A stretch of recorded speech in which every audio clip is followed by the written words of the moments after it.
मंगल की सेवा सुन मेरी देवा, हाथ जोड़ तेरे द्वार खड़े। पान सुपारी ध्वजा नारियल दुर्गा तेरी भेंट सरे। सुन जगदम्बा करण विलंबा, संतन के भंडार भरे। संतन प्रतिपाली सदा कुशाली, संत खड़े जयकार करे। ब्रह्मा विष्णु महेश शेष बन लिए बे तेरे द्वार खड़े। अटल सिंहासन बैठी मेरी माता, सिर सोने का छत्र फिरे। तेरे कमल मुख भरणी जब लाकड़ पर हुक्म करे। खंड कपर त्रिशूल हाथ लिए रक्त बीज को भस्म करे। शुंभ निशुंभ पछाड़ मेरी माता, महिषासुर को पकड़ धरे। जय जननी जय मात भवानी, अटल भवन में राज करे। बोलो सच्चे दरबार की जय, के आनंद की जय। जय मेरी माता रानी, जय कैला माँ नगर कोट वाली माता की जय हो। कैला मैया की जय। आज है हमारा आगे 9वां अध्याय। किसका? निशुंभ का वध। जो माता ने निशुंभ का वध किया उसकी कथा। कैसे? राजा कहते हैं, भगवान आपने रक्त बीज के वध से संबंध रखने वाला देवी चरित्र का यह अद्भुत महात्म मुझे बतलाया। अब रक्त बीज के मारे जाने पर अत्यंत क्रोध से में भरे हुए शुंभ और निशुंभ ने जो प्रतिक्रिया की उसे मैं सुनना चाहता हूँ। शुंभ और निशुंभ जब उन्होंने देखा कि माता ने रक्त बीज की को मार दिया, तब इन्हें बहुत ही गुस्सा आया दोनों भाइयों को। तो अब ये दोनों क्या करते हैं? ऋषि क्या कहते हैं? राजन, युद्ध में रक्त बीज तथा अन्य दैत्यों के मारे जाने के बाद शुंभ और निशुंभ के क्रोध की सीमा ही नहीं। वो बहुत ही क्रोधित हुए। अपनी विशाल सेना इस प्रकार मारी जाती देख निशुंभ अमर्ष में भर कर देवी की ओर दौड़ा, मतलब गुस्से में। उसके साथ असुरों की प्रधान सेना भी थी। उसके आगे पीछे तथा पार्श्व भाग में बड़े बड़े असुर थे, जो क्रोध में ओष चबाते हुए देवी को मार डालने के लिए क्या कर रहे थे? आगे आए थे। महापराक्रमी शुंभ भी अपनी सेना के साथ मात्र गणों से युद्ध करके क्रोध में भरा चंडिका को मारने के लिए आ पहुंचा। तब देवी के साथ शुंभ और निशुंभ का घोर संग्राम छिड़ गया। वे दोनों दैत्य मेघों की वर्षा की भांति बाणों की भयंकर वर्षा कर रहे थे। उन दोनों के चलाए हुए बाणों को चंडिका ने अपने बाणों के समूह से तुरंत काट डाला और शस्त्र समूहों को की वर्षा करके उन दोनों दैत्य पतियों के अंगों में भी चोट पहुंचाई। निशुंभ ने तीखी तलवार और चमकती हुई ढाल लेकर देवी के श्रेष्ठ वाहन सिंह के मस्तक पर प्रहार किया, आघात किया। अपने वाहन को चोट पहुंचने पर देवी ने शूर्पर नामक बाण से निशुंभ को श्रेष्ठ तलवार तुरंत ही काट डाली, निशुंभ की, और उसकी ढाल को भी, जिसमें 8 चांद जड़े थे, 8 चांद जड़े हुए थे, उसे खंड खंड कर दिया, तोड़ दिया, बिल्कुल टुकड़े टुकड़े कर दिया। और तलवार के कट जाने पर उस असुर ने शक्ति चलाई, किंतु सामने आने पर देवी ने चक्र से उसके भी 2 टुकड़े कर दिए। अब तो निशुंभ क्रोध से तिलमिला उठा और उस दानव ने देवी को मारने के लिए शूल उठाया, किंतु देवी ने इसके समीप आने पर उसे भी क्या हुआ? मुक्के से मारकर बिल्कुल चूर्ण कर दिया। तब उसने गदा घुमाकर चंडी के ऊपर चलाई, परंतु वह भी देवी के त्रिशूल से कटकर भस्म हो गई। उसके बाद तदंतर दैत्य राज निशुंभ को फरसा हाथ में लेकर आते देखकर देवी ने क्या किया, वाण समूह से घायल कर उसे धरती पर सुला दिया। मतलब वाणों से उसे बिल्कुल घायल कर दिया, पूरे शरीर में वाण, और उन्हें धरती पर सुला दिया। अपने महापराक्रमी भाई निशुंभ को धराशायी हो जाने पर शुंभ को बहुत ही क्रोध आया और अंबिका का वध करने के लिए वे भी आगे बढ़ा और रथ पर बैठे बैठे ही उत्तम आयुधों से सुशोभित अपनी बड़ी बड़ी 8 अनुपम भुजाओं से पूरे आकाश को आच्छादित कर वह अतीव शोभा पाने लगा। और उसे आते देख देवी ने शंख बजाया और धनुष की प्रत्यंचा से भी अपनी दुस्सह शब्द किया। साथ ही अपने घंटे के शब्द से जो समस्त दैत्य सैनिकों का तेज नष्ट करने वाला था, संपूर्ण दिशाओं को भर दिया। तदंतर सिंह ने भी अपनी दहाड़ से, जिसे सुनकर बड़े बड़े गजराजों का महान मद चूर हो जाता है, क्या करा, आकाश चूर चूर हो जाता है। आकाश, पृथ्वी एवं महापराक्रमी राक्षस खड़ी रही, सेना सब खड़ी रही, खड़ी रहे कहता हुआ निकला शुंभ। उस निकलते हुए दैत्य की बात सुनकर देवी ठठाकर हंस पड़ी और खड़ग से उन्होंने उसका मस्तक काट डाला। फिर तो वह पृथ्वी पर गिर पड़ा और तदंतर सिंह अपनी डाढ़ों से असुरों की गर्दन को कुचलकर खाने लगा। सिंह देवी का यह बड़ा भयंकर दृश्य था।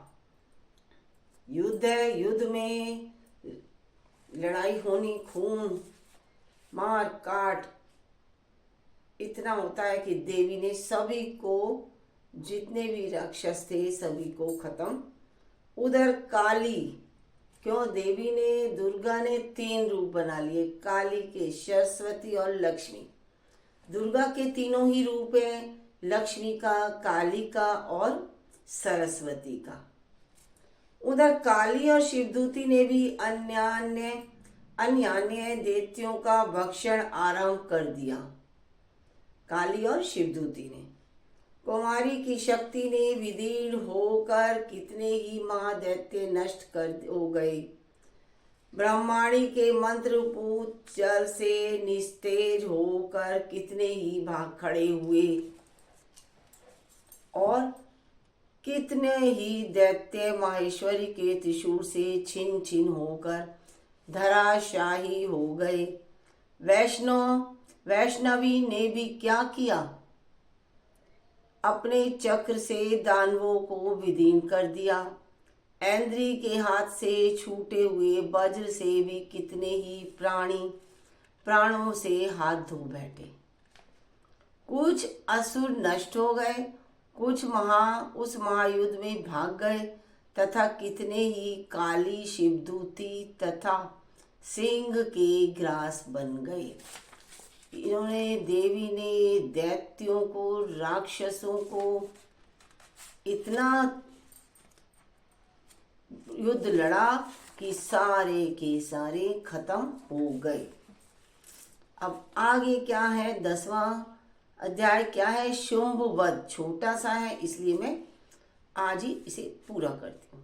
राजन, अपने प्राणों के समान प्यारे भाई निशुंभ को मारा गया देख, निशुंभ तो मर गया, अब रह गया शुंभ, मारा गया देख तथा सारी सेना का संहार हुआ जान शुंभ ने कुपित होकर क्या किया, दुष्ट दुर्गे, तू बल के अभिमान में आकर झूठ मूठ का गर्व ना कर। ना तू बड़ी मान्या बनी हुई है, किंतु दूसरी स्त्रियों के बल का सहारा लेकर लड़ती है। क्यों? शुंभ ने निशुंभ ने देख लिया कि देवी के तीन तीन रूप नजर आ रहे हैं, लेकिन शुंभ और निशुंभ की आंखों पर तो पर्दा था। उन्हें नहीं पता कि ये तीनों रूप तो हैं, लेकिन एक ही देवी यानी दुर्गा के तीनों रूप हैं। तीनों की तीनों देवी बोली, अरे दुष्ट, मैं तो अकेली हूं। इस संसार में मेरे अतिरिक्त दूसरा कौन है? कोई नहीं। देखिए मेरी विभूतियां हैं, अतः मुझ में ही प्रवेश कर रही हैं। दोनों देवी उन्हीं के माता के शरीर में प्रवेश कर गईं। तब ब्रह्माणी आदि समस्त देवियां अंबिका देवी के शरीर में ही लीन हो गईं। उस समय केवल अंबिका देवी ही रह गई। देवी बोली, मैं अपनी ऐश्वर्य शक्ति से अनेक रूपों में यहाँ पर उपस्थित हुई थी। उन सब रूपों को मैंने समेट लिया है। अब एक भी रूप तुम्हें दिखाई नहीं देगा। अब मैं अकेली ही युद्ध में खड़ी हूं। अब मेरे साथ कोई नहीं है। तुम भी स्थिर हो जाओ। ऋषि बोले, जब देवी और शुंभ दोनों में सब देवताओं तथा दानवों को देखते देखते ही क्या हुआ, भयंकर युद्ध शुरू हो गया, छिड़ गया।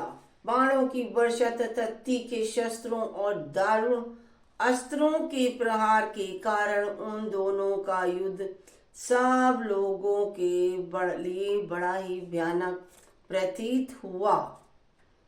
उस समय अंबिका देवी ने जो सैकड़ों दिव्य अस्त्र छोड़े, उन्हें दैत्यराज शुंभ ने उनके निवारक अस्त्रों द्वारा काट डाला। अस्त्रों द्वारा देवी ने उन्हें काट डाला। इसी प्रकार शुंभ ने भी जो दिव्य अस्त्र चलाए, उन्हें परमेश्वरी ने भयंकर हुंकार शब्द के उच्चारण आदि द्वारा खिलवाड़ में ही नष्ट कर डाला। तब उस असुर ने सैकड़ों बाणों से देवी को आच्छादित कर दिया। यह देख क्रोध में भरी हुई उस देवी ने भी बाण मारकर, देवी ने भी क्या किया, बाण मारा उसका और धनुष काट डाला।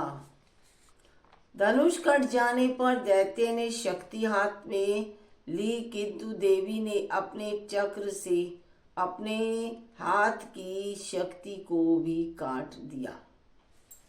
ये इतना देवी ने करा। तत्पश्चात दैत्यों के स्वामी शुंभ ने 100 चांद वाली चमकती हुई ढाल और तलवार हाथ में ली, जो चांद का रूप बने हुए थे जिसके ऊपर में ले उस समय देवी पर हमला किया। उसके आते ही चंडिका ने अपने धनुष से छोड़े हुए तीखे बाणों द्वारा उसकी सूर्य किरणों के समान उज्जवल ढाल और तलवार को तुरंत ही काट डाला। देवी के आगे कोई भी कुछ नहीं, कितना भी हो, माता रानी सब पर कृपा करे, सब पर कृपा करे। फिर उस दैत्य ने घोड़े और सारथी मारे गए, घोड़े और सारथी भी मारे गए। धनुष तो पहले ही कट चुका था, धनुष तो पहले ही काट डाला था। अतः अब उसने अंबिका को मारने के लिए उद्यत होकर मुद्गर हाथ में ले लिया। उसे आते देख देवी ने अपने तीक्ष्ण बाणों से उसका मुद्गर भी काट डाला। इस पर भी वह असुर मुख का बरतान कर दे बड़े वेग से देवी की ओर झपटा। इस दैत्य राज ने देवी की छाती में मुक्का मारा। तब उन देवी ने भी उसकी छाती में एक चांटा जड़ दिया और देवी का जो थप्पड़ था जो पड़ा था शुंभ को, खाकर दैत्यराज शुंभ पृथ्वी पर गिर पड़ा। शुंभ गिर पड़ा पृथ्वी पर, किंतु पुनः सहसा पूर्ववत खड़े होकर खड़ा हो गया। फिर वह उछला और देवी की ओर लपका, देवी के ऊपर ले जाकर आकाश में खड़ा हो गया। पहले जो था, इनको इतनी थी कि उड़ भी जाते थे 2 मिनट, जो मतलब करना चाहते वो हो जाता था, इतनी शक्ति थी इन सब में। ये तो फिर तब चंडिका का आकाश में भी बिना किसी आधार के ही शुंभ के साथ युद्ध होने लगा। उस समय दैत्य और चंडिका आकाश में एक और दूसरे से लड़ने लगे। उनका यह युद्ध पहले सिद्ध और मुनियों को विस्मयकारक हुआ और अंबिका ने शुंभ के साथ बहुत देर तक युद्ध किया और युद्ध करने के पश्चात वहां से एक बर्तन लिया। युद्ध पहले सिद्ध और मुनियों को क्या हुआ, समय दैत्य और चंडिका आकाश में एक दूसरे से लड़ने लगे उड़कर। उनका यह युद्ध पहले सिद्ध और मुनियों को विस्मयकारक हुआ। फिर अंबिका ने शुंभ के साथ बहुत देर तक युद्ध करने के पश्चात उसे उठाकर घुमाया और पृथ्वी पर पटक दिया। पटके जाने पर पृथ्वी पर आने के बाद वह दुष्ट आत्मा दैत्य पुनः चंडिका का वध करने के लिए उनकी ओर बड़े वेग से दौड़ा। कौन? शुंभ। तब समस्त दैत्यों के राजा शुंभ को अपनी ओर आते देख देवी ने त्रिशूल से उसकी छाती छेद कर उसे पृथ्वी पर गिरा दिया। देवी के त्रिशूल की धार से घायल होने पर उसके क्या हुआ? घायल होने पर उसके प्राण पृथ्वी पर गिर पड़े।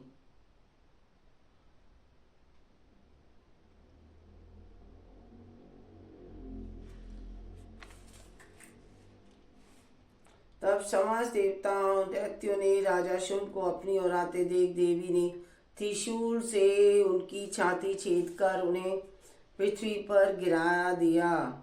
देवी के त्रिशूल की धार से घायल होने पर उसके प्राण पखेरु उड़ गए शुंभ के, और वह समुद्रों, द्वीपों और पर्वतों सहित समूची पृथ्वी को कंपाता हुआ भी भूमि पर गिर पड़ा।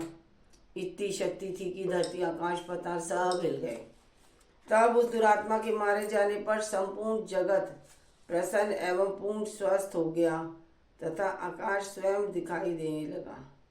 पहले जो उत्पात, सूषक, मेघ और उल्कापात होते थे वे सब शांत हो गए तथा उस दैत्य के मारे जाने पर नदियां भी क्या हैं, ठीक मार्ग से बहने लगी। भारत का दुष्ट। उस समय शुंभ की मृत्यु के बाद संपूर्ण देवताओं हृदय में हर्षातिरेक से भर उठे और गंधर्वराज मधुर गीत गाने लगे। दूसरे गंधर्व बाजे बजाने लगे और अप्सराएं नाचने लगी। पवित्र वायु बहने लगी। सूर्य की प्रभा उत्तम हो गई। अग्निशाला की बुझी हुई आग अपने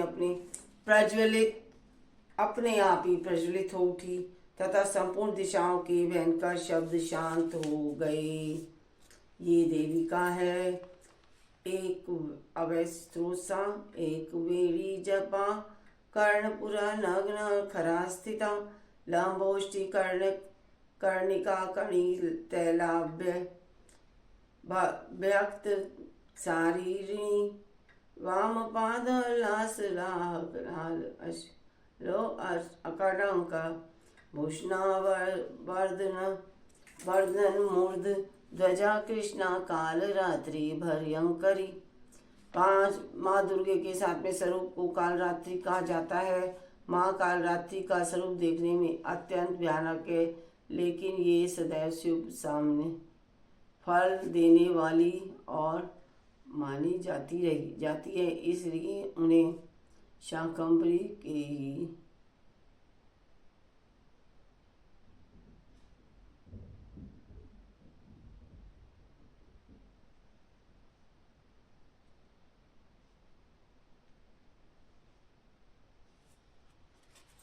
अब कौन सा है देवी माँ 11वां।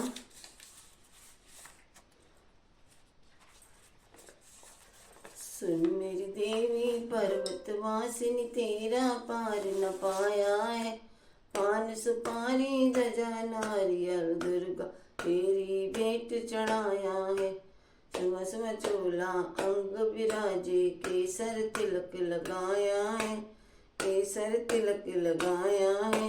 ब्रह्मा वेद पढ़े तेरे द्वारे, शिव शंकर ध्यान लगाया है।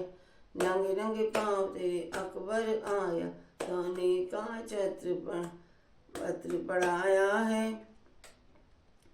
छत्र चढ़ाया है। ऊंचे ऊंचे पर्वत वन श्याल, नीचे शहर बसाया है। कलयुग द्वापर त्रेता मध्य, त्रेता राज बसाया है। धूप दीप ने वेद आरती, धूप दीप ने वेद आरती मोहन लगाया है। जय मेरी मोहन भोग लगाया है। ध्यान भगत तेरा मैया, तेरा गुण गावे जो अनवांछित फल पाया है। सुन मेरी देवा पर्वतवासिनी, तेरा पार न पाया। जय माता रानी। अब है तो सुनाया मैंने आपको।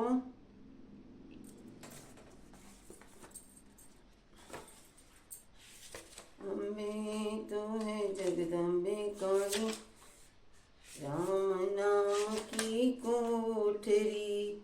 चंदन जड़े की वहाँ, ताली लागी प्रेम की। खोलो कृष्ण मुरा, राम राम सब कहे, दशरथ कहे न को। एक बार दशरथ कहे, कोटि यज्ञ सब होय। सियापति राम जय जय राम, मेरे प्रभु राम जय जय राम।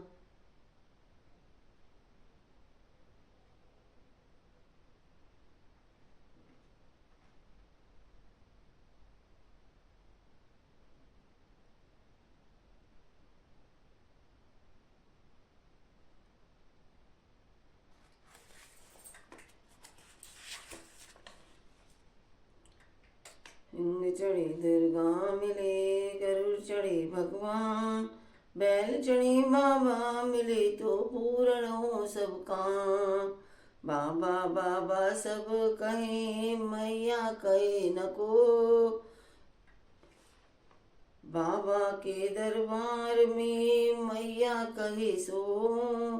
सेवा पूजा वंदन सभी आपके यहाँ। मैं तो कछु जानू नहीं, आप जानो बोलेना। राम नाम की कोठरी, चंदन जड़े की वहाँ। बरसने लगे, गजानंद करीबन जय जय अंजन। माता मेरी आओ आओ, दर्श दे जाओ। माता मेरी आओ, दर्श दे जाओ। करा दो भगतों को, माता रानी आओ, दर्श करवा दो अपने भक्तों को।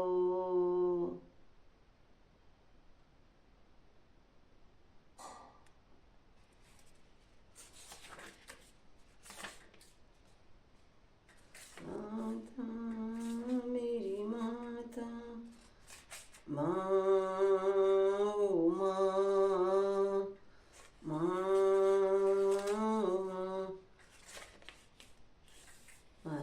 मैया के दर्श को भी जाएंगे, मैया के दर्श को हम भी जाएंगे।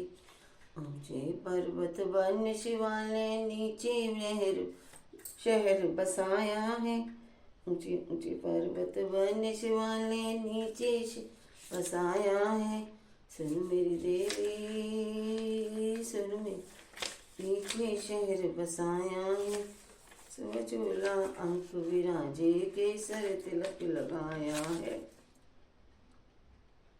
मैया भक्तों का कर दो बेड़ा पार, भी आए हैं मैया के दर्श को हम भी आए हैं। तारानी के दर्श को हम भी आए हैं। चरणों में तेरी गंगा बहती, पर्वत ऊपर डेरा माँ। चरणों में गंगा बहती, पर्वत ऊपर डेरा। दादर मोर पपीहा बोले, दादर पपीहा बोले, सिंह फिरे अलबेला माँ। मैया के दर्श को हम भी जाएंगे, माता रानी के दर्श को हम भी जाएंगे। जय माता रानी की जय। आज के आनंद की जय।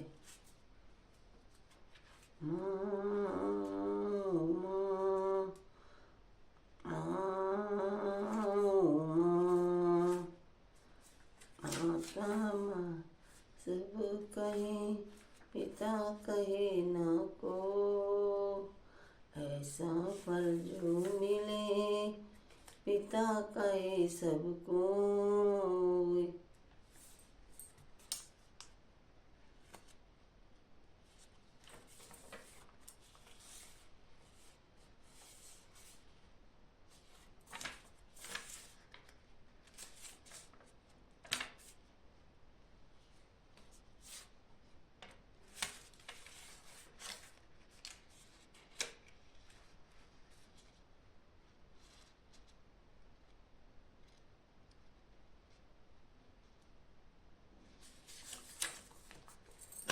राधे राधे बरसाने वाली, राधे राधे राधे बरसाने वाली राम।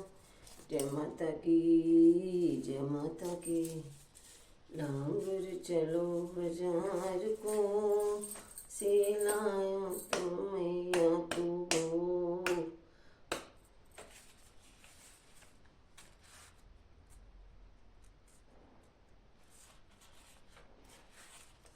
सोच समझ ले प्राणी, तेरी 2 दिन की जिंदगानी। सोच समझ ले प्राणी, तेरी 2 दिन की जिंदगानी। तू फिर पीछे पछताए, क्यों मेरी मेरी करता, बूढ़ा मृत जन्म गवाए।